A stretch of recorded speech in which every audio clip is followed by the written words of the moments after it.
সম্মানিত বন্ধুগণ, প্রিয় ভাই সাহেব, তাহলে আমরা শুরুতে যেই কথা বলেছিলাম, শাবান মাস হচ্ছে সেই মাস যেই মাসে এমন কিছু বরকত এবং ফজিলত আছে যে বরকত এবং ফজিলতের জন্য রাসূল করিম সাল্লাল্লাহু আলাইহি ওয়াসাল্লাম এই দুটি মাসেই রজব মাস এবং শাবান মাসে একটা দোয়া বেশি বেশি করতেন।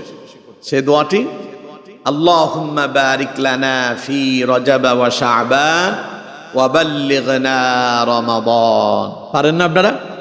সবাই পড়েন, আল্লাহুম্মা বারিক লানা ফি রজব ওয়া শাবান ওয়া বাল্লিগনা রমাদান।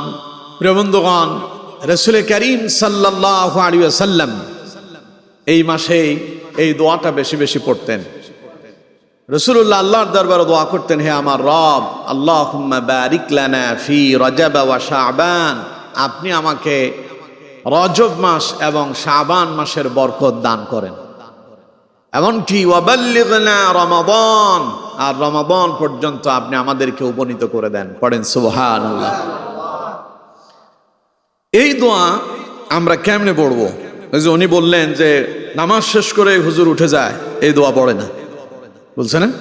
না, এটা নামাজ শেষ করে পড়তে হবে, এটা বাধ্যতামূলক নয়।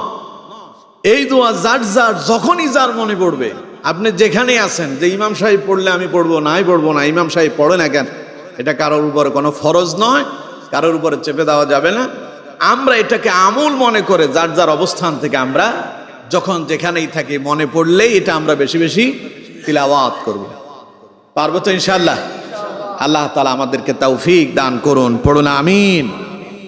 আমার বন্ধুগণ, প্রিয় ভাই সাহেব, তাহলে রজব মাস এবং শাবান মাস, এই দুই মাস হচ্ছে রমাদানের পূর্ববর্তী মাস এবং এই মাসগুলোতে আছে অত্যন্ত ফজিলত এবং বরকত, যার ভেতরে শ্রেষ্ঠ একটা বরকতময় কাজ বা ফজিলতপূর্ণ কাজ হচ্ছে এই, আপনি সারা বছর যত ইবাদত করলেন, এই মাসে আপনার সমস্ত ইবাদতগুলো ফেরেশতারা আল্লাহর সামনে উত্থাপন করবে। সুবহানাল্লাহ।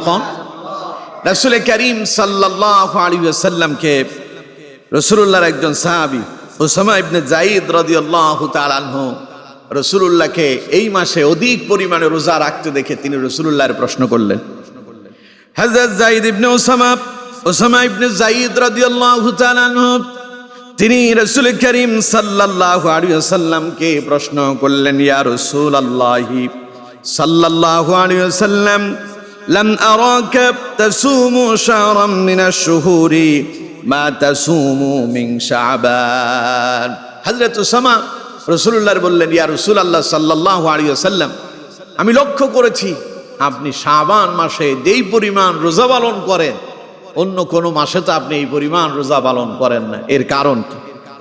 নবীজি বললেন, ক্বালা যালিকা শাহরুন ইউগফালুন নাসু আনহু বাইনা রজবিন ওয়া রমাদান। নবীজি বললেন, ওসামারে শোনো, রজব এবং রমাদানের মধ্যবর্তী মাস হলো এই শাবান। নবীজি বলেন, এই শাবান এমন এক গুরুত্বপূর্ণ মাস যা অসংখ্য মানুষই জানে না। অধিকাংশ মানুষ এই মাসের বরকত সম্পর্কে এবং গুরুত্ব সম্পর্কে মানুষ হচ্ছে আপনার এরা এই সম্পর্কে কোনো জ্ঞানই রাখে না, ধারণাই রাখে না, চিন্তাই করে না এই মাসটা কেমন এক গুরুত্বপূর্ণ মাস। রাসূলুল্লাহ বলেছেন, ওয়া হুয়া শাহরুন তুরফাউ ফীহিল আমালু ইলা রাব্বিল আলামিন। নবীজি বলেন, ওসামা শোনো, এই মাসে আল্লাহর বান্দা যত ইবাদত করে আল্লাহ রাব্বুল আলামিন সারা বছরের ইবাদতগুলো ফেরেশতারা আল্লাহর সামনে উত্থাপন করে। সুবহানাল্লাহ। আপনি সারা বছর যাবত যত ইবাদত করছেন, সমস্ত ইবাদতগুলো এই মাসে আল্লাহর দরবারে ফেরেশতারা পেশ করে। সুবহানাল্লাহ। কোন? তাহলে এটা কি স্বাভাবিক কোনো কাজ? কথা বলে না, স্বাভাবিক? অস্বাভাবিক। এটা গুরুত্বপূর্ণ একটি কাজ। আপনি সারা বছরে কি করলেন না করলেন, আপনার সমস্ত আমল নামাগুলো আল্লাহর দরবারে পেশ করা হবে। রাসূলুল্লাহ বলেছেন, ফাউহিব্বু আন ইউরফা আমালি ওয়া আনা সাইম। নবীজি বলেন, আমি এটা ভালোবাসি যাতে করে আমার আমলটা আল্লাহর দরবারে রোজা অবস্থায় উত্থাপন করা হয়। আমি চাই আমার আমলটা যেন আল্লাহর দরবারে রোজা অবস্থায় পেশ করা হয়। পড়েন সুবহানাল্লাহ। আচ্ছা, কঞ্চ নবীজির জীবনে কোনো গুনাহ আছে? তাহলে রাসূল করিম সাল্লাল্লাহু আলাইহি ওয়াসাল্লাম এরপরেও তিনি কি কোনো ইবাদতে কমতি করেছেন? প্রত্যেকটা ইবাদত রাসূল করিম সাল্লাল্লাহু আলাইহি ওয়াসাল্লাম পুঙ্খানুপুঙ্খানুভাবে প্রতিটা মুহূর্তেই তিনি আল্লাহর গোলামি করেছেন। পড়েন সুবহানাল্লাহ। রাসূলুল্লাহ তার উম্মতকে শিখিয়ে দিলেন, উম্মতেরা এই মাসেই তোমাদের সারা বছরের ইবাদতগুলো ফেরেশতারা আল্লাহর সামনে পেশ করবে, উত্থাপন করবে। সুতরাং আমার জীবনের আমল নামাটাও আল্লাহর সামনে পেশ করা হবে। আমি চাই আমার আমলটা যেন আল্লাহর দরবারে রোজা অবস্থায় পেশ করা হয়। সুবহানাল্লাহ। কারণ কি? কারণ হচ্ছে রাসূল করিম সাল্লাল্লাহু আলাইহি ওয়াসাল্লাম বলছেন, ইন্নামাল আমালু বিল খাওয়াতিম, শেষ আমলই আল্লাহর দরবারে গ্রহণযোগ্য। সুবহানাল্লাহ। আপনি সারা জীবন ভুল করলেন, মৃত্যুর আগ মুহূর্তে এসে আপনি তওবা করলেন, আপনি ফিরে আসলেন, পূর্বের অপরাধ আপনি ছেড়ে দিলেন। আল্লাহ রাব্বুল আলামিন যখন বান্দা আল্লাহর কাছে ফিরে আসে, তওবা করে, আল্লাহ তাআলা বলেন আমি বান্দার উপরে খুশি হয়ে যাই এবং আমার বান্দার পূর্বের গুনাহগুলো মাফ করে দেয়। সুবহানাল্লাহ।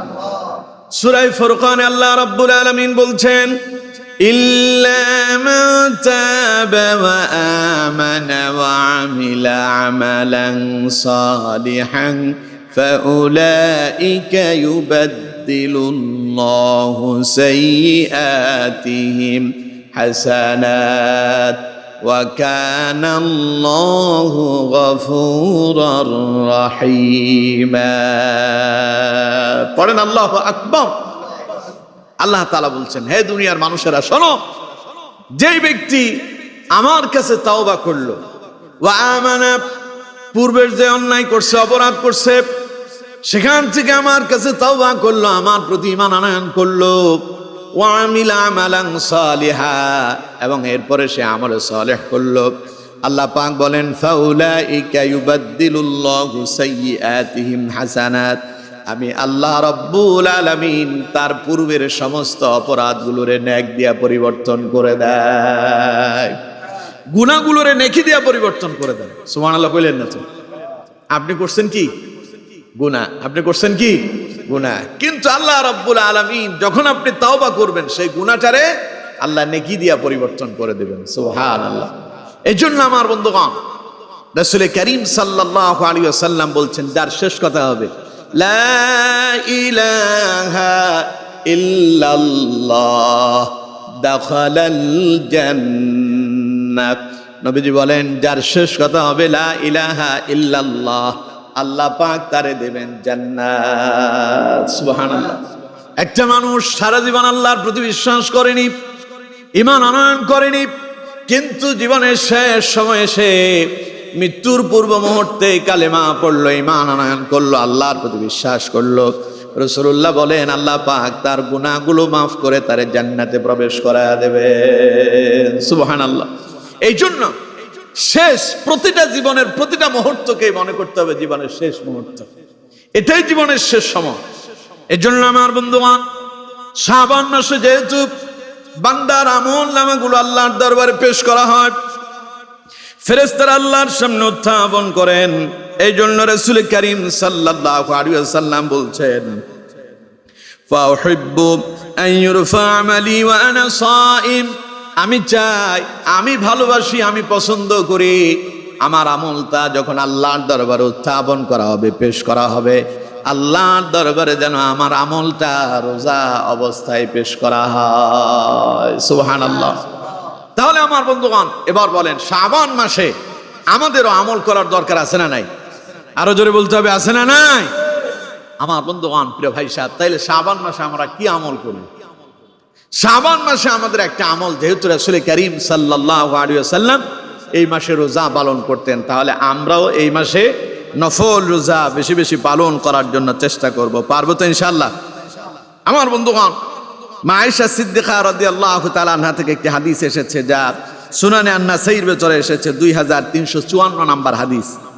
মা আয়েশা বলছেন, আনা আয়েশা রাদিয়াল্লাহু তাআলা আনহা قالت لم يكن رسول الله صلى الله عليه وسلم লিশাহরিন আকসারা সিয়ামান মিনহু লিশাবান কানা ইয়াসুমুহু ওয়া আম্মাতা। রাসূল করিম সাল্লাল্লাহু আলাইহি ওয়াসাল্লামের প্রিয়তমা স্ত্রী উম্মাহাতুল মুমিনিন, মুসলিমদের মুমিনদের জননী হযরত আয়েশা সিদ্দিকা রাদিয়াল্লাহু তাআলা আনহা বলেছেন, আমি দেখেছি রাসূল করিম সাল্লাল্লাহু আলাইহি ওয়াসাল্লাম শাবান মাসে তিনি অধিক পরিমাণে রোজা পালন করতেন। সুবহানাল্লাহ। কানা ইয়াসুমুহু ওয়া আম্মাতা, এত বেশি রোজা পালন করেছেন, অন্য মাসে তিনি এত রোজা পালন করেননি। সুতরাং আমরা এই মাসে নফল ইবাদতের ভেতরে সবচাইতে বেশি মনোযোগী যেটাতে হব সেটা হলো, যদি সম্ভব হয় বেশি বেশি নফল রোজা রাখার জন্য আমাদেরকে চেষ্টা করতে হবে। আল্লাহ তাআলা আমাদেরকে তৌফিক দান করুন, পড়ুন আমিন। তবে এই মাসের সবচাইতে একটা গুরুত্বপূর্ণ রোজা হলো, বিশেষ করে প্রতি মাসে এই রোজাগুলা রাখার একটা নিয়ম আছে। রাসূল করিম সাল্লাল্লাহু আলাইহি ওয়াসাল্লাম প্রতি মাসেই তিনি 3টা রোজা পালন করতেন। প্রতি মাসে কয়টা রোজা পালন করতেন? 3টা। আরবি মাসের 13, 14 এবং 15 তারিখ, এই 3 দিন রাসূল করিম সাল্লাল্লাহু আলাইহি ওয়াসাল্লাম রোজা পালন করতেন, যাকে আইয়ামে বেজ বলা হয়। আমার বন্ধুগণ, প্রিয় ভাই সাহেব, এই রোজাগুলোর অনেক ফজিলত আছে। আমরা যদিও এই রোজাগুলো পালন করি না, যদি আমরা করতাম তাহলে অনেক ব্যাপক পরিমাণে আমরা সওয়াবের মালিক হতে পারতাম। সুবহানাল্লাহ। দেখুন, এই হাদিসটি জামিয়া তিরমিজির 762 নম্বর হাদিস। রাসূল করিম সাল্লাল্লাহু আলাইহি ওয়াসাল্লামের প্রিয় সাহাবী হযরত আবু যার রাদিয়াল্লাহু তাআলা আনহু তিনি হাদিস বর্ণনা করছেন। ওয়ান আবি যার রাদিয়াল্লাহু তাআলা আনহু قال قال رسول الله صلى الله عليه وسلم من صام من كل شهر 3 أيام فذلك صيام الدهر। রাসূলুল্লাহ বলেন, আল্লাহ রাব্বুল আলামিনের প্রিয় নবী বিশ্ব নবী মুহাম্মদ সাল্লাল্লাহু আলাইহি ওয়াসাল্লাম বলেন, আল্লাহর বান্দারা যদি প্রতি মাসে 3টা করে রোজা পালন করে, আল্লাহ পাক ফাযালিকা সিয়ামুদ দাহর, সারা বছর রোজা রাখার তারে সওয়াব দান করবেন। প্রতি মাসে কয়টা করে? সবাই বলেন কয়টা? 3টা রোজা যদি প্রতি মাসে আপনি রাখেন, আল্লাহ তাআলা আপনাকে সারা বছর রোজা রাখার সওয়াব দান করবেন। সুবহানাল্লাহ। আমার বন্ধুগণ, তাহলে কেমনে সেই সওয়াব আমরা পাবো? সঙ্গে সঙ্গে আয়াত নাজিল হয়ে গেল। আল্লাহ রাব্বুল আলামিন বলছেন, মান জাআ বিল হাসানাতি ফালাহু আশরু আমসালিহা। নবীজি হযরত আবু যারকে বললেন, আবু যার শোনো, কেউ যদি প্রতি মাসে 3টা করে রোজা রাখে সারা বছর প্রতি মাসে, তাহলে সে সারা বছরে রোজা রাখার সওয়াব পাবে। এখন এই মুহূর্তে আল্লাহ রাব্বুল আলামিন আয়াত নাজিল করলেন, মান জাআ বিল হাসানাতি ফালাহু আশরু আমসালিহা। কেউ যদি একটা নেক কাজ করে, আল্লাহ তাআলা তাকে 10 গুণ সেই নেকির সওয়াব দান করেন। সুবহানাল্লাহ। তার মানে হাদিসে এসেছে, আল ইয়াউমু বিআশরাতি আইয়াম, কেউ যদি একদিন রোজা রাখে, আল্লাহ তাআলা তাকে 10 দিন রোজা রাখার সওয়াব দেবেন। সুবহানাল্লাহ। তো এক মাসে 3টা রোজা, কয়টা? 3টা রোজা রাখলে 3 দশে কত? অঙ্কেতে আপনারা কি কাঁচা নাকি? কত কয় না কাঁচা? এটা আওয়াজ দিয়ে বলেন, তাহলে 3 দশে কত হয়? 30। আপনি প্রতি মাসে 3 দিন রোজা পালন করবেন, আইয়ামে বেজের 13, 14 এবং 15। রাসূল করিম সাল্লাল্লাহু আলাইহি ওয়াসাল্লাম বললেন, প্রতি 3টা রোজা 1 মাসের রোজা। সুবহানাল্লাহ। কোন? তাহলে 12 মাসে আপনি যদি 3 12 36টা রোজা রাখেন, 1 বছর রোজা রাখার সওয়াব পাবেন। সুবহানাল্লাহ। তাহলে আমার বন্ধুগণ, আমরা অন্তত এই শাবান মাসে যদি আমরা এই 3 দিন রোজা রাখি, 13, 14 এবং 15, এই আরবি মাসের এই 3 দিন রোজা রাখলেও আমরা 1 মাসের পরিপূর্ণ রোজা রাখার সওয়াব পাবো। সুবহানাল্লাহ কইলেন না? আপনার মনে মনে চিন্তা করতেছেন, বাপ রে বাপ, রোজা রাখবো, ঠিক মতো নামাজই পড়তে পারি না আমরা। রোজার মাস আসলে আমরা কত টেনশনে থাকি, কেমনে রোজা পালন করবো, এটা তো ফরজ, আবার নফলটা রাখবো, এরকম চিন্তা ভাবনা অনেকের আছে না নাই? কথা কয় না, আছে না নাই? ভয় পাওয়ার কোনো কারণ নাই। শাবান মাস হচ্ছে রমাদানের পূর্ব প্রস্তুতির মাস। আপনি এখন মনে করেন যদি প্র্যাকটিক্যালে চেষ্টা করেন, যেমন আজকের কথা বলি, ফেনীতে একটা জনসমাবেশ হয়েছে। এই সমাবেশ উপলক্ষে এটার প্রস্তুতির জন্য আগের দিনও দেখলাম যে রাস্তায় মিছিল হয়েছে। তারপরে সেখানকার প্রস্তুতি নেওয়ার জন্য আগ থেকে তারা কিছু কার্যক্রম চালালো। এরপরে যখন সমাবেশের ডাক দিল, সমাবেশ বাস্তবায়ন হয়েছে, কষ্ট কমে গেছে, আগে থেকে তারা অভ্যস্ত হয়েছে। এরপরে আমার দেশের ছেলেমেয়েরা যেমন খেলাধুলা করে, টুর্নামেন্ট খেলে না, T20, তারপরে ODI, টেস্ট, আরো কত কিছু আছে। এই খেলাধুলাগুলোর জন্য আগে তাদেরকে পূর্ব প্রস্তুতি নিতে হয়, নিজেরা অনুশীলন করে, নিজেরা প্র্যাকটিস করে, নেটে তারা প্র্যাকটিস করতেছে। এটার কারণ কি? এটার কারণ হলো নিজেকে একটু ধার দেয়া। যখন কোরবান আসে, কোরবানে আপনারা গরু জবাই করবেন। এই গরু জবাই করার পরে আপনারা হাড় কাটতে হবে, গোশত আলাদা করতে হবে। তা আপনারা কি করেন? আপনাদের ঘরে যে দা আছে, আপনাদের ঘরে যে বটি আছে, এগুলোর আগে শান দেন, ধার দেন, ঠিক কিনা? কেন দেন? কারণ সামনে আপনার একটা কাজ আছে, ওইখানে এগুলোর কাজে লাগাইতে হবে, ব্যবহার করতে হবে, এই জন্য আগে একটু ধার দিয়ে নেন। সুতরাং আপনি যখন পূর্ব প্রস্তুতি নেন, সামনে আপনি গরু জবাই করবেন, ওটার গোশত কাটতে হবে, হাড় কাটতে হবে, এই জন্য আপনি ছুরিগুলোতে, আপনার দাগুলো, আপনার বটিগুলোতে আপনি ধার দিচ্ছেন। এরপরে খেলাধুলা আসলে ছেলেবেলেরা আগে থেকে প্র্যাকটিস করে, যাতে করে পরবর্তী খেলাতে তারা যেন একেবারে আপনার হতাশ হয়ে না যেতে হয়, তারা যেন ভালো রেজাল্ট করতে পারে, ভালো কিছু উপহার দিতে পারে। এই জন্য আগে থেকে তারা প্রস্তুতি নেয়। শাবান মাস হচ্ছে রমাদানের পূর্ব প্রস্তুতি। এই মাসে আপনি যদি কিছু কিছু করে রোজা রাখার প্র্যাকটিস করেন, রমাদানে যখন রোজা আসবে তখন সেই কাজ করাটা আপনার জন্য মোটেও কঠিন হবে না। যিনি সহজ করে দেবেন তিনি কে? এর জন্য আমার বন্ধুগণ, রমাদান হচ্ছে, শাবান মাস হচ্ছে রমাদানের পূর্ব প্রস্তুতির মাস, এটা অনুশীলনের মাস। এই মাসে আমরা যদি একটু যদি অনুশীলন করতে পারি, আমরা যদি চেষ্টা করতে পারি বেশি করে রোজা রাখার জন্য, যদি আমরা যদি নিজেদেরকে তৈরি করতে পারি, তাহলে আমরা রমাদানে এটাকে প্রতিফলন ঘটাতে পারবো, এটাকে সঠিকভাবে কাজে লাগাতে পারবো, আমাদের কষ্টটা কমে যাবে এবং পাশাপাশি আমরা সওয়াব থেকে মোটেও বঞ্চিত, কথা বলে না, সওয়াব থেকে আমরা কি বঞ্চিত হব? কারণ এই মাসে তো আপনার সারা বছরের আমল আল্লাহর দরবারে পেশ হচ্ছে। এখন রোজা অবস্থায় রাসূলুল্লাহ চাইতেন তার আমলটা যেন আল্লাহর দরবারে রোজা অবস্থায় পেশ করা হয়। আপনিও যদি এরকম রোজা পালন করেন, তাহলে আপনার আমলটাও আল্লাহর দরবারে রোজা অবস্থায় পেশ করা হবে। এতে আল্লাহ খুশি হবেন না অসন্তুষ্ট হবেন? কারণ রোজা এমন একটা ইবাদত যা কাউকে দেখানো যায়। নামাজ পড়তেছেন, মানুষ দেখানো যাবে, দান সাদকা করেন, মানুষ দেখানো যায়, কিন্তু রোজা এটা কারোর দেখানো যায় না। সুবহানাল্লাহ কইলেন না?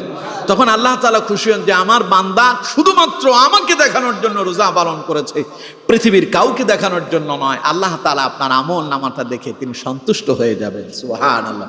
এজন্য আমরা যারা পারি চেষ্টা করব এই মাসে নফল রোজা যে যতটুকুন পারি অন্তত একটা দুইটা হলো রাখার জন্য চেষ্টা করব। আল্লাহ তাআলা আমাদেরকে তৌফিক দান করুন, পড়ুন আমিন। আরেকটা বিষয় হচ্ছে, এই মাসে যেহেতু আল্লাহর দরবারে বান্দার আমল নামা পেশ করা হয়, এই মাসে এই জন্য আমাদেরকে বেশি বেশি তাওবা ইস্তেগফারে নিয়োজিত থাকা উচিত, বেশি বেশি তাওবা ইস্তেগফার করা। আমার বন্ধুগণ, এই তাওবা ইস্তেগফার করলে আল্লাহ খুশি হন না বেজার হন? আল্লাহ তাআলা বলেছেন, ইন্নাল্লাহা ইউহিব্বুত তাওয়াবিনা ওয়া ইউহিব্বুল মুতাতাহহিরিন। আল্লাহ বলেন, আমি পছন্দ করি তারে যে বেশি বেশি তাওবা করে এবং পবিত্রতা অবলম্বন করে। সুবহানাল্লাহ। তাহলে আমরা যদি তাওবা করি, খুশি হবেন কে? আল্লাহ। এজন্য আমাদেরকে এই মাসে বেশি বেশি তাওবা ইস্তিগফার করতে হবে, তাসবিহ তাহলিলে আমাদেরকে মনোযোগী হতে হবে। রাসূল করিম সাল্লাল্লাহু আলাইহি ওয়াসাল্লামের সাহাবীগণ এই শাবান মাসে খুব বেশি করে তারা তাসবিহ তাহলিল করতেন, আল্লাহর প্রশংসা করতেন, জিকির আজকারে সাহাবায়ে কেরাম নিমজ্জিত হয়ে যেতেন। কিন্তু আমরা এই ব্যাপারে অনেকটাই উদাসীন হয়ে যাই। আমরা এরকমটা করব না, আমরাও বেশি বেশি তাওবা ইস্তিগফার করার জন্য চেষ্টা করব। আমরা যদি প্রতিনিয়ত যদি আমরা ইস্তিগফার করতে পারি, তাহলে আমাদের কি লাভ হবে না ক্ষতি হবে? সবাই বলেন, আমাদের লাভ হবে না ক্ষতি হবে? ইস্তিগফার করলে আল্লাহর লাভ না, বরং লাভ কার? নিজের। ইস্তিগফার মানে কি? ক্ষমা চাওয়া। ইস্তিগফার মানে কি করা? ক্ষমা চাওয়া, আল্লাহর কাছে ক্ষমা চেয়ে নেয়। রাসূল করিম সাল্লাল্লাহু আলাইহি ওয়াসাল্লাম বলছেন, হাদিসটি সুনানে আবু দাউদের 1518 নাম্বার হাদিস। রাসূল করিম সাল্লাল্লাহু আলাইহি ওয়াসাল্লামের প্রিয় সাহাবী হযরত আব্দুল্লাহ ইবনে আব্বাস রাদিয়াল্লাহু তাআলা আনহু তিনি হাদিসটি বর্ণনা করছেন। ওয়ান ইবনে আব্বাস রাদিয়াল্লাহু তাআলা আনহু আন্নাহু হাদাসাহু قال رسول الله صلى الله عليه وسلم من لزم الاستغفار جعل الله له من كل ضيق مخرجا। রাসূলুল্লাহ বলেছেন যেই ব্যক্তি প্রতিনিয়ত ইস্তিগফার করে, নবীজি বলেছেন জাআলাল্লাহু লাহু মিন কুল্লি যিকিন মাখরাজা, আল্লাহ রাব্বুল আলামিন তার থেকে বিপদ মুসিবত গুলো তিনি দূর করে দেন। সে প্রতিনিয়ত আল্লাহর কাছে ক্ষমা চায়, তাইলে আল্লাহর দায়িত্ব হয়ে যায় যারা আল্লাহর কাছে তওবা করে আল্লাহ তাদেরকে বিপদ মুসিবত থেকে মুক্তি দান করেন। সুবহানাল্লাহ।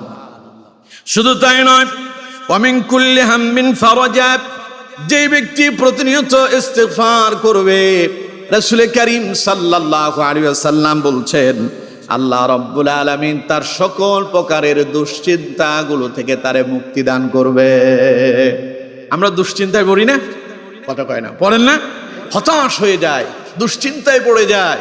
কোনো কাজে যখন আমরা দেখি যে আমাদের সাকসেস আসতে দেরি হচ্ছে, তখন আমরা হতাশাগ্রস্ত হয়ে যাই। রাসূল করিম সাল্লাল্লাহু আলাইহি ওয়াসাল্লাম বলছেন কেউ যদি প্রতিনিয়ত ইস্তিগফার করতে পারে, আল্লাহ রাব্বুল আলামিন তাকে দুশ্চিন্তা থেকে মুক্তি দান করবেন। সুবহানাল্লাহ। ওয়া রাযাকাহু মিন হাইসু লা ইয়াহতাসিব, কেউ যদি প্রতিনিয়ত তাওবা ইস্তিগফারের মধ্য দিয়া দিন কাটাতে পারে, রাসূলুল্লাহ বলেছেন আল্লাহ রাব্বুল আলামিন তাকে এমন জায়গা থেকে রিজিক দান করবেন যা সে কল্পনাই করতে পারে না। তাহলে তাওবা কি আমরা বছরে একবার করব, মাসে একবার, দিনে একবার, কথা কয় না, দিনে একবার, 5 বার? উনি বলছে 5 বার, আপনারা বলেন কয়বার? হ্যাঁ, 100 বার। হ্যাঁ, যত বেশি বারে। রাসূলুল্লাহ দৈনিক 100 বার ইস্তিগফার করতেন। সুবহানাল্লাহ। কম? নবী যদি 100 বার করে, নবীর তো কোনো গুনাহ নাই, পাপ নাই, অপরাধ নাই, এই নবী যদি দিনে 100 বার করে, তাহলে আমাদেরকে তো 1000 বার করা উচিত, ঠিক কিনা? আমার বন্ধুগণ, রাসূল করিম সাল্লাল্লাহু আলাইহি ওয়াসাল্লাম বলছেন বেশি বেশি যারা ইস্তিগফার করবে আল্লাহ রাব্বুল আলামিন তাদের বিপদ মুসিবত গুলো দূর করে দেবেন। রাসূলুল্লাহ বলেছেন যারা বেশি বেশি ইস্তিগফার করবে আল্লাহ তাদের দুশ্চিন্তা দূর করবেন। যারা বেশি বেশি ইস্তিগফার করবেন আল্লাহ রাব্বুল আলামিন তাদেরকে তাদের ধারণাতীত জায়গা থেকে রিজিক দান করবেন। এই জন্য আমরা এই মাসে বেশি বেশি ইস্তিগফার করার জন্য চেষ্টা করব ইনশাআল্লাহ। আল্লাহ আমাদেরকে তৌফিক দান করুন, পড়ুন আমিন। ইস্তিগফারের জন্য মসজিদে আসা লাগবে, ইস্তিগফার করার জন্য আবার নতুন করে আপনার গোসল টোসল কইরা, জামা কাপড় পইরা, আতর খুশবু মাইখা জুমার দিনের মতো মসজিদে আসতে হবে, আধা ঘন্টা বসে বসে ইস্তিগফার করতে হবে নাকি? ইস্তিগফার করার জন্য আপনি যেখানে আছেন, যে অবস্থায় আছেন, এই অবস্থায় আপনি ইস্তিগফার করতে পারবেন। নামাজের সালাম ফেরানোর পর আমরা কি বলি? আস্তাগফিরুল্লাহ, মানে আল্লাহ আমি ক্ষমা প্রার্থী, ইস্তিগফার হয়ে গেছে। সুবহানাল্লাহ কইলেন না? উনি বললেন যে দিনে 5 বারে আমরা ইস্তিগফার করতে পারি না। এত সহজ পদ্ধতি আপনি যদি অবলম্বন করতে না পারেন, তে আপনি করবেন কি? আপনি হাঁটতেছেন, আপনি চলতেছেন, ব্যবসা করতেছেন, আপনি কর্ম করতেছেন, আপনার হাতে কাজ চলবে আর মুখে মুখে খালি আল্লাহর ইস্তিগফার করেন। আস্তাগফিরুল্লাহ, আস্তাগফিরুল্লাহ, আস্তাগফিরুল্লাহ, আস্তাগফিরুল্লাহ। সুবহানাল্লাহ। কোন রাসূল করিম সাল্লাল্লাহু আলাইহি ওয়াসাল্লাম মৃত্যুর পূর্বে জীবনের শেষ সময় বেশি বেশি ইস্তিগফার করেছেন। আস্তাগফিরুল্লাহ ওয়া আতুবু ইলাইহি, আস্তাগফিরুল্লাহ ওয়া আতুবু ইলাইহি। সহজ না? কথা বলে না কেন? সহজ না? এই ইস্তিগফারটা আমরা বেশি বেশি করার জন্য চেষ্টা করব। দিনে একবার না বারংবার? সবাই বলেন একবার না বারংবার? আল্লাহ আমাদেরকে তৌফিক দান করুন, পড়ুন আমিন। এরপরে আমরা আরেকটা কাজ করতে পারি, সেটা হলো বেশি বেশি দুরূদ পাঠ করব। শাবান মাসে আমরা বেশি বেশি কি করব? দুরূদ পাঠ করব। আচ্ছা কোন তো দুরূদ পাঠ করলে লাভ কি আমাদের হবে না রাসূলুল্লাহর হবে? দরুদ পাঠ করবো রাসূলুল্লাহর প্রতি, কিন্তু লাভবান হব আমরা। সুবহানাল্লাহ। দেখুন আমার বন্ধুগণ, হাদিসটি সুনানে আন-নাসাঈ 1297 নাম্বার হাদিস। হযরত আনাস ইবনে মালিক রাদিয়াল্লাহু তাআলা আনহু তিনি হাদিস বর্ণনা করছেন, হাদাসানা আনাস ইবনে মালিক قال قال رسول الله صلى الله عليه وسلم من صلى علي صلاة واحدة صلى الله عليه 10 صلوات। রাসূলুল্লাহর প্রিয় সাহাবী হযরত আনাস রাদিয়াল্লাহু তাআলা আনহু বলছেন, রাসূল করিম সাল্লাল্লাহু আলাইহি ওয়াসাল্লাম ঘোষণা দিয়েছেন, মান সাল্লা আলাইয়া সালাতান ওয়াহিদা, যেই ব্যক্তি তার রাসূলুল্লাহর প্রতি একবার দুরূদ পাঠ করবে। কয়বার? সবাই বলেন কয়বার? কেউ যদি রাসূলুল্লাহর প্রতি একবার দুরূদ পাঠ করে, সাল্লাল্লাহু আলাইহি 10 সালাওয়াত, আল্লাহ রাব্বুল আলামিন একটা দরুদের বিনিময় তার প্রতি তিনি 10টা রহমত নাজিল করবেন। সুবহানাল্লাহ। কোন দরুদ পাঠ করলেন কয়বার? একবার। আপনার উপরে আল্লাহ তাআলা 10 বার রহমত নাজিল করবেন। সুবহানাল্লাহ বলেন। রহমত বুঝেন তো? আল্লাহর অনুগ্রহ আপনার উপরে নাজিল হবে, আল্লাহর দয়া আপনার উপরে আসবে। সুবহানাল্লাহ। এরপরে রাসূলুল্লাহ বলেছেন, ওয়াহুত্তাত আনহু আশু খাতিআত, কেউ যদি একবার রাসূলুল্লাহর প্রতি দরুদ পেশ করে, আল্লাহ রাব্বুল আলামিন তার জীবনের আমল নামা থেকে 10টা গুনাহ মাফ করে দেবে। আগে বললেন 10টা রহমত নাজিল করবেন, এবার বললেন রাসূলুল্লাহ কেউ যদি রাসূলুল্লাহর প্রতি একবার দরুদ পড়ে, আল্লাহ তার 10টা গুনাহ মাফ করে দেন। এরপরে নবীজি বললেন, ওয়া রুফিআত লাহু 10 দারাজাত, কেউ যদি রাসূলুল্লাহর প্রতি একবার দুরূদ পাঠ করে, আল্লাহ রাব্বুল আলামিন তার মর্যাদা 10 গুণ বাড়ায়া দেন। তাহলে আমার বন্ধুগণ, নবীজির প্রতি যদি দুরূদ পড়েন, দুরূদ পড়ার জন্য পয়সা খরচ হবে না। মাওলানা সাহেব দাওয়াত দিয়া বাড়িতে নিয়ে মিলাদ পড়ানো লাগবে না। আমরা মনে করি দুরূদ মানে হুজুর দিয়া মিলাদ পড়ানো, না। মিলাদ একটা শব্দ, দুরূদ আরেকটা শব্দ। মিলাদ একটা শব্দ, দুরূদ আরেকটা শব্দ। জানি না তো, এই জন্য আমরা দুরুদের নাম দিয়েছি মিলাদ। দরুদের নাম কি দিয়েছি? মিলাদ। মিলাদ মানে কি? জন্ম। মিলাদ মানে কি? জন্ম। আর দুরুদ মানে দোয়া। দুরুদ মানে কি? এই দোয়া রাসূলুল্লাহর জন্য আমরা করব, সাল্লাল্লাহু আলাইহি ওয়াসাল্লাম। সবচাইতে সহজ দরুদ, সাল্লাল্লাহু আলাইহি ওয়াসাল্লাম। আল্লাহুম্মা সাল্লি আলা মুহাম্মদ ওয়া আলা আলি মুহাম্মদ। সুবহানাল্লাহ বলেন না তো? সহজ না? নামাজের ভেতরে যে দুরুদটা পড়েন সেই দুরুদের নাম দুরুদ ইব্রাহিম। পারেন না আপনারা? এই দুরুদটা পড়বেন, সবচাইতে শ্রেষ্ঠ দুরুদ এটা। এটা পড়লে রাসূলুল্লাহর প্রতি আপনি একবার পড়বেন, আল্লাহ আপনার উপরে 10টা রহমত নাজিল করবেন, 10টা গুনাহ মাফ করে দিবেন, 10 গুণ মর্যাদা আপনার আল্লাহ তাআলা বৃদ্ধি করে দিবেন। সুবহানাল্লাহ। তাহলে আমার বন্ধুগণ, আমরা এই শাবান মাসে আরেকটা ইবাদত করব, তা হলো বেশি বেশি দুরূদ পাঠ করব রাসূল করিম সাল্লাল্লাহু আলাইহি ওয়াসাল্লামের প্রতি। আল্লাহ তাআলা আমাদেরকে সেই তৌফিক দান করুন, পড়ুন আমিন। এই শাবান মাসের আরেকটা গুরুত্বপূর্ণ ফজিলত হচ্ছে, এই মাসের 14 তারিখ দিবাগত রাত, অর্থাৎ শাবান মাসের 15তম রাত। এই রাতে আল্লাহ রাব্বুল আলামিন তার অসংখ্য বান্দাদেরকে তিনি ক্ষমা করে দেন। এত আসতে গেলেন সুবহানাল্লাহ। গুনাহ করেন নাই তো? গুনাহ করেন নাই? সেই গুনাহ করেন নাই কারা কারা হাত তোলেন? গুনাহ করেন নাই? আপনার হাত উঠানো ঠিক আছে। ছোট মিয়া ওনার ঠিকই আছে, উনি জীবনে গুনাহ করেনি। বয়স কত? 5-6 বছর হবে। আমরা সবাই গুনাহ করছি না? তাইলে আমরা যদি গুনাহ করি, আল্লাহ যদি এই মাসের এক রাতে যদি আমাদের গুনাহগুলো মাফ করে দেন, তো এতে কি আমরা খুশি হওয়ার কথা না বেজার হওয়ার কথা? তো খুশি হইলে তো সুবহানাল্লাহ বলার কথা ছিল। পড়েন সুবহানাল্লাহ। শাবান মাসের একটা রাত আছে যাকে নিসফু শাবান বলা হয়। আমরা সাধারণত এটার শবে বরাতের রাত বলি, ঠিক কিনা? সব মানে রাত্রি, সব মানে কি? রাত্রি। এটা ফার্সি শব্দ। আর বারাত মানে ভাগ্য। তো দুটাকে এগুলো যেহেতু ফার্সি শব্দ, দুইটাই ফার্সি শব্দ, তাইলে হলো ভাগ্য রজনী। অর্থাৎ এটা এমন এক ভাগ্য রজনী, এই রাতে যার ভাগ্য ভালো আল্লাহ তার সব গুনাহ মাফ করে দিবেন। সুবহানাল্লাহ। আমাদের দেশের অনেক হুজুররা দেখবেন বলবে যে শবে বরাত বলে কোনো রাতই নাই। বলে না এরকম কথা? আমি আপনাদেরকে জিজ্ঞাসা করি, শবে কদর বলে কোনো রাত আছে নাকি? উনি বলছে আছে। কোরআনে কোথায় আছে শবে কদর? আবার কয় আছে?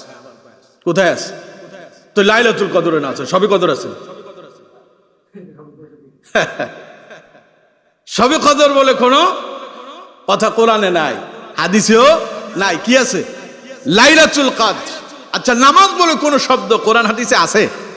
কথা কয় না, আছে? নাই। কি আছে? নামাজ এটা ফার্সি শব্দ। নামাজ কি শব্দ? ফার্সি শব্দ। তো নামাজটাকে আরবিতে বলা হয় সালাত। আরবিতে কি বলে? বাংলায় নামাজ মানে হলো দোয়া। বাংলায় নামাজ মানে কি? দোয়া।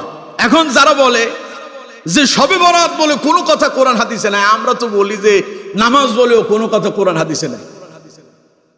দোজক বলে কোনো কথা কোরআন হাদিসে আছে? দোজকরে কোরআনে কি বলা হয়েছে? জাহান্নাম।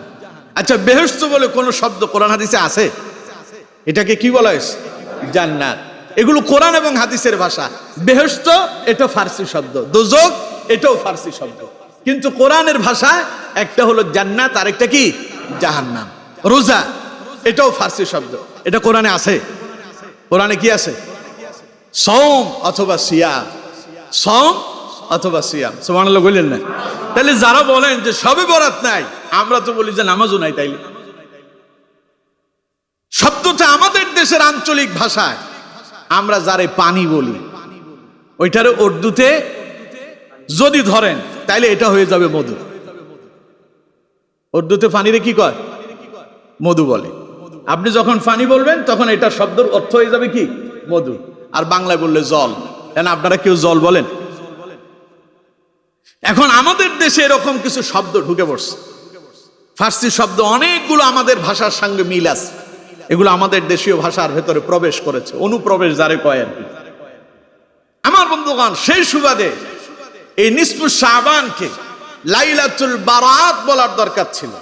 সেখানে লাইলাতুল বারাত না বলে শব্দটা বলা হয়েছে শবে বরাত, ফার্সি শব্দ হিসেবে। যদি লাইলাতুল বারাত বলা হয় তাহলে অর্থ কি দাঁড়াবে? লাইলা মানে রাত, আর বারাত মানে মুক্তির রাত। আরবিতে বারাত মানে কি? মুক্তি। তার মানে মুক্তির রজনী। কিসের মুক্তি? গুনাহ থেকে মুক্তির রাত। সুবহানাল্লাহ। আমরা অনেকেই বলি, আমাদের বলার ভেতরে একটু ভুল আছে। আমরা অনেকেই বলি শবে বরাত মানে হলো ভাগ্য রজনী, এই রাতে আপনার ভাগ্য নির্ধারণ করা হয়। না, ভাগ্য নির্ধারণের রাত হলো লাইলাতুল কদর। কদর শব্দের অর্থই হলো ভাগ্য, তাকদীর, যেখানে লিখিত হয় ভালো এবং মন্দ। সুবহানাল্লাহ পড়েন। তো আমাদের বলাতে, আমাদের বুঝাতে ভুল আছে। কিন্তু আমরা যদি এটাকে লাইলাতুল বারাত বলি, মুক্তির রজনী বলি, তাহলে কোনো অসুবিধা নাই। তাইলে শাবান মাসে এরকম একটা রাত আছে, সেই রাতের নাম নিসফু শাবান হাদিসের ভাষায়। রাসূল করিম সাল্লাল্লাহু আলাইহি ওয়াসাল্লাম বলছেন, হাদিসটি আপনাদের অসুবিধা হচ্ছে নাকি? হাদিসটি সুনান ইবনে মাজাহ 1390 নাম্বার হাদিস। হযরত আবু মুসা আল-আশআরী রাদিয়াল্লাহু তাআলা আনহু তিনি হাদিসটি বর্ণনা করছেন। নবী মুসা আল-আশআরী রাদিয়াল্লাহু তাআলা আনহু আন্না রাসূলুল্লাহি সাল্লাল্লাহু আলাইহি ওয়াসাল্লাম ক্বালা ইন্নাল্লাহা লা ইয়াতলিউ ফি লাইলাতিন নিসফি মিন শাবান ফায়াগফিরু লিজামি'i খালকিহি ইল্লা লিমুশরিকিন আও মুশাহিন। পড়েন আল্লাহু আকবার। হযরত আবু মুসা আশআরী রাদিয়াল্লাহু তাআলা আনহু বলছেন, রাসূল করিম সাল্লাল্লাহু আলাইহি ওয়াসাল্লাম ঘোষণা দিয়েছেন, ইন্নাল্লাহা, তিনি বলেন অবশ্যই, নিশ্চয়ই আল্লাহ, লা ইয়াতলু ফি লাইলাতিন নিসফি মিন শাবান, যখন নিসফু শাবান আসে, অর্থাৎ শাবান মাসের মধ্যবর্তী রজনী আসে, আল্লাহ রাব্বুল আলামিন তার দুনিয়ার তার বান্দাদের প্রতি তিনি এক রহমতের দৃষ্টি তিনি বর্ষণ করে দেন। সুবহানাল্লাহ।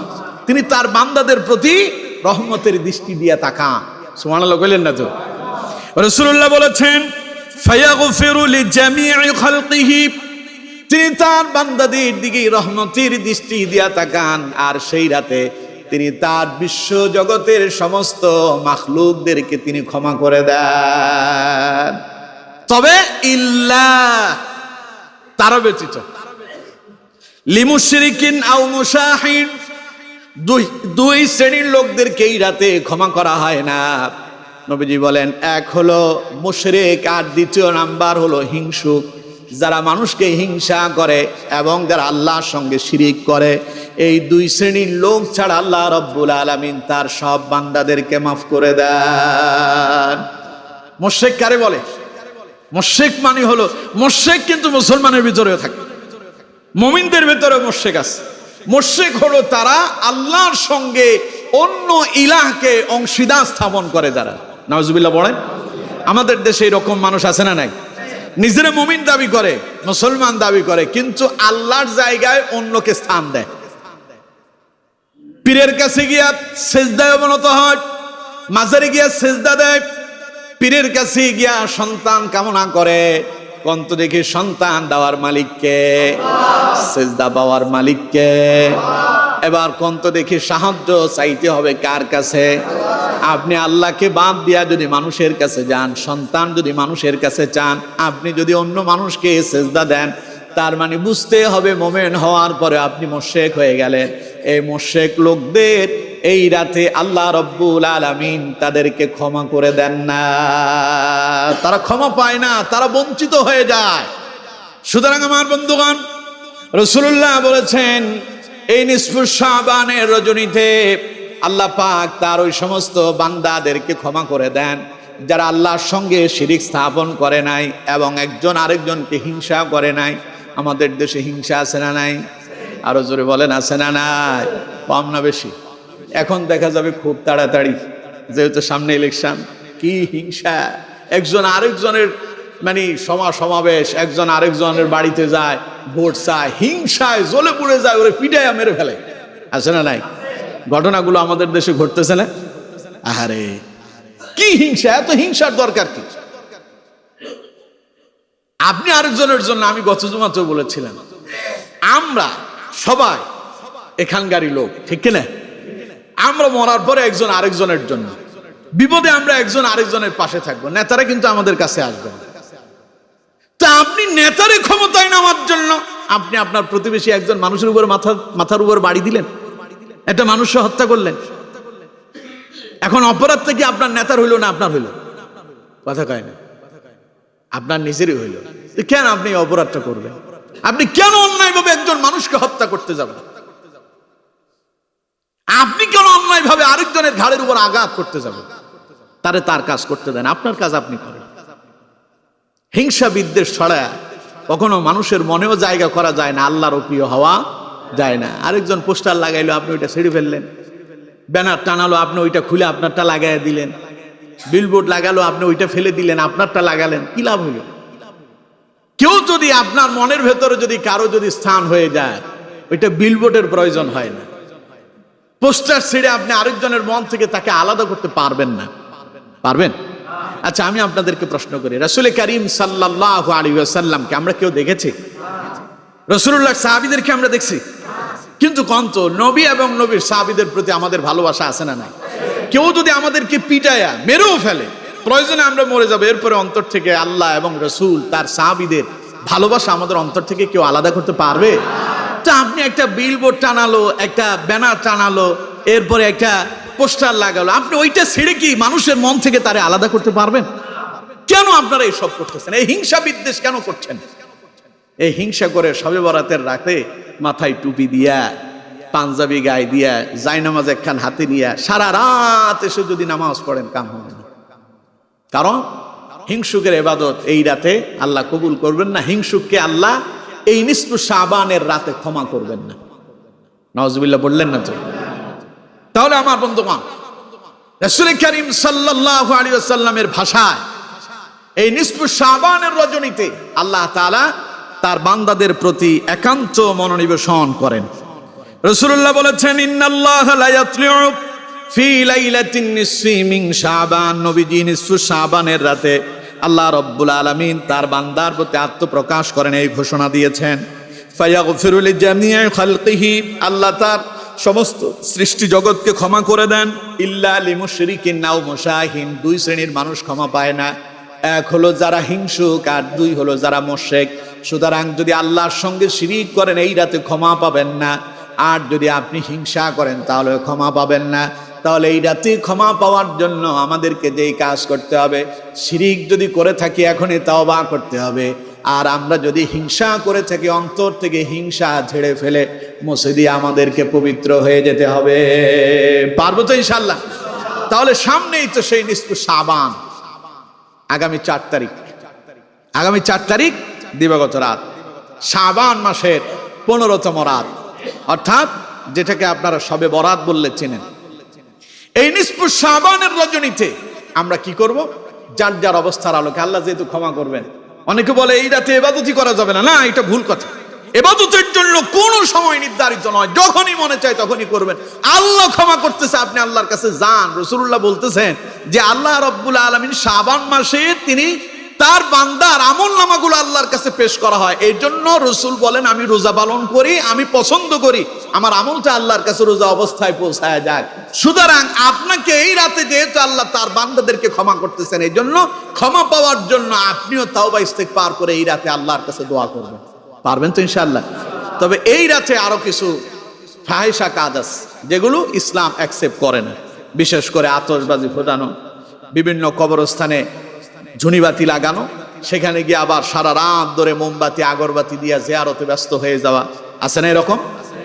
আবার অনেকে আছে বাড়িতে বাড়িতে হালুয়া রুটি পাকায়, এই বাড়ি থেকে সেই বাড়িতে যায়।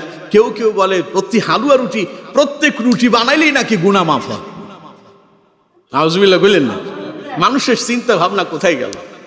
এসব করা যাবে না, আতশবাজি ফোটানো যাবে না, ভালো ভালো খাবার খেতে হবে, এরকম কোনো কথা নাই। তবে কথা হলো এই রাতে আল্লাহ ক্ষমা করেন, ক্ষমা পাওয়ার জন্য আল্লাহর কাছে তাওবা ইস্তেগফার করতে হবে। অনেকে বলে এই রাতে এত রাকাত নামাজ পড়তে হবে, 12 রাকাত, অমুক সূরা দিয়া তমুক সূরা দিয়ে, না, কোনো নির্দিষ্ট নাই। আপনার যা মনে চায়, আপনারা আল্লাহ আজকের রাতে ক্ষমা করবেন ঘোষণা দিয়েছেন রাসূলুল্লাহ। আপনি যান আল্লাহর কাছে, আপনি আপনার মন মতো ইবাদত করেন আর আল্লাহর কাছে ক্ষমা চেয়ে নেন। আপনার দায়িত্ব হলো আপনার গুনাহ থেকে নিজেকে কিভাবে মুক্ত করবেন, কিভাবে কাজ করলে আপনি মুক্তি পাবেন, সেইভাবে আপনাকে কাজ করতে হবে। কথাকে বুঝাইতে পারলাম? আল্লাহ তাআলা আমাদেরকে কবুল করুন, পড়ুন আমিন। আপনাদের আমার কথাগুলো বুঝতে কি কোনো অসুবিধা হয়েছে? তাহলে এই শাবান মাস হলো বরকতময় মাস। এই মাসে গোটা জীবনের আমল, সারা বছর যা করছেন, এগুলো আল্লাহর সামনে উত্থাপন করা হবে। এই জন্য এই মাসে বেশি বেশি নফল রোজা রাখা, যাতে করে আপনার আমলটা আল্লাহর কাছে রোজা অবস্থায় উপস্থিত হয়। দ্বিতীয় নাম্বার, এই মাসে বেশি বেশি জিকির আজকার, তাসবিহ, তাহলিল, ইস্তিগফার, রাসূলুল্লাহর প্রতি দুরূদ পাঠ করা। আরেকটা বললাম, শাবান মাসের মধ্য শাবান, নিসফু শাবানের রজনীতে আমরা যার যার অবস্থার আলোকে ইবাদত বন্দি করার জন্য চেষ্টা করব। আল্লাহ তাআলা আমাদেরকে তৌফিক দান করুন, পড়ুন আমিন।